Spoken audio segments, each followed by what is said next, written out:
Everyone, চলে আসলাম আমার একটা ভিডিও নিয়ে। আজকে বানাবো মোমো তৈরি করার জন্যে আমি 1 কাপ আটা 1 কাপ ময়দা নিয়েছি। তারপর সাদা তেল, নুন, জল দিয়ে ভালো করে মেখে নিয়ে ডোটা রেডি করে নিয়েছি। তারপর হাত দিয়ে আমি ছোট ছোট করে লেচি করে নিয়েছি। এদিকে চিকেন কিমাটা হালকা ফ্রাই করে নেব, তাতে টেস্ট অল্প আলাদা হয়। এটা মশলাটা রেডি করে নিই। কুচানো পেঁয়াজ, কুচানো আদা, কুচানো কাঁচা লঙ্কা আর রসুন বাটা, আদা বাটা। এখন পুরটা রেডি করে নেব। কুচানো পেঁয়াজ, লঙ্কা কুচি, ধনেপাতা কুচি, রসুন আদা বাটা, হলুদ গুঁড়ো, জিরে গুঁড়ো, লঙ্কা গুঁড়ো, নুন, পরিমাণ মতো তেল দিয়ে মেখে নেব। লেচিগুলো এখন বেলে নেব পাতলা করে, বেশি মোটা করব না। লেচিগুলো বেলা হয়ে গেছে। এখন এতে পুর দিয়ে মোমো শেপ দিয়ে দেব।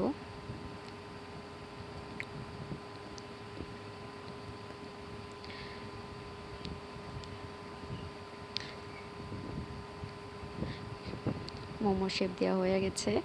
এখন জলটা তো ফুটতে আমি আগিয়ে দিয়ে দিয়েছিলাম, জলটা ফুটে গেছে। এখন একে একে সব মোমোগুলো দিয়ে দেব।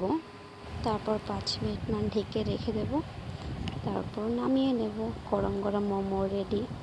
তো কে কে খাবে চলে আসো, আর কেমন হয়েছে রেসিপিটা বলবে কমেন্ট করে।